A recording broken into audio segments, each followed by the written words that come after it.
got a haircut. Oh man. Washing out my truck's air filter. I don't know, it's a little oily. Might end up buying a new one and just put one of those breather filters in for the oil cap. Or just a cap with a filter or whatever, and I think I have one I could probably just throw in there. And I don't really have that steamy blow by anymore. I had it. It was kind of bad when I first did the intake because a little bit of coolant got in the oil, so I haven't seen it so far. I haven't seen it come out through the hood because usually it'll get through the filter, and because right here you have fairly low pressure. It's not really sucking down a whole lot when she's running, but I'm gonna clean that up. I just dropped it on the ground again, so it's all fucked up. I'm thinking of plugging that up and just getting that hose out. Just leaving this open. I don't know. So 1972 Ford F-150 was put up a couple of videos, and I've been chatting with him about my choke. And I watched a couple of videos of his where he showed his choke when you hit the throttle, it immediately came on. And how it does that is through this little coil here, and then once you oh yeah, it's not gonna come on here. It's got a little bit of tension on it because I just ran it a little bit.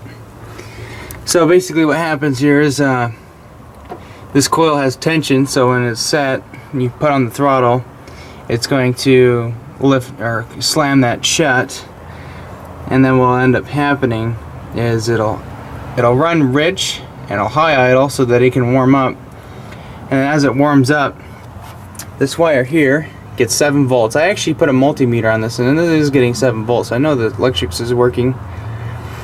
So 7 volts heats up a coil inside, and the coil does is it releases its tension, and then as you burp the throttle, this will start to open up and your engine will start to idle down. So that would work if I would push on the throttle and lift up on the choke, and then it would run fine. But just a little while ago I took some penetrating lube and sprayed all down in there. You can probably see it's a little wet. I sprayed it all down in there and then added just a little bit more tension, and I got it to where if I pushed on the throttle, that would slam shut, and it fired right up.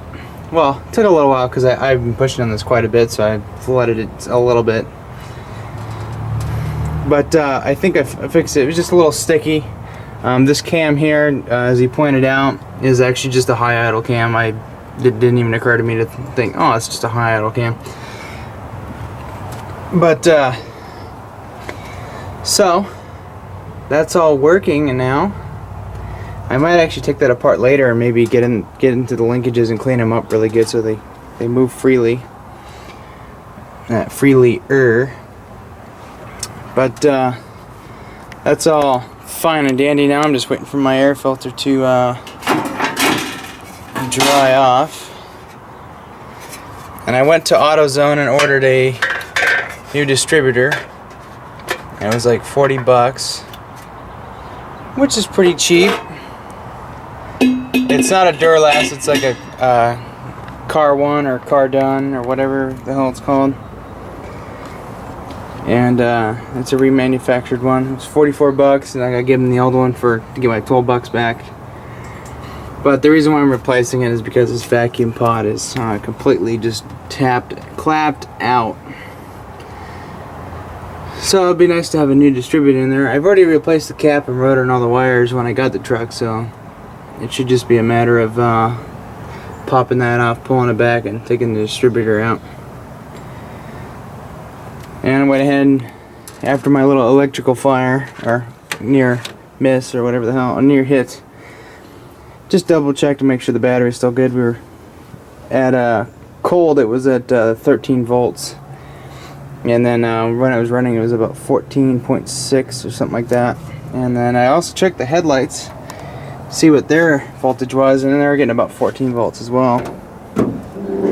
So, well, anyways, that's just a little update for you. I've been driving it to work all week, and put 40 bucks in it, which filled the tank. And I probably only maybe used like 5 gallons of gas.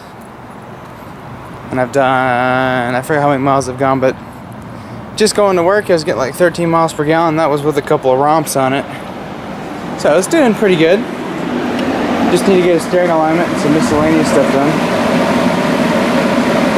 But yeah, I'm gonna let this dry out and then I'll put it back in. I'll have a distributor video tomorrow, hopefully.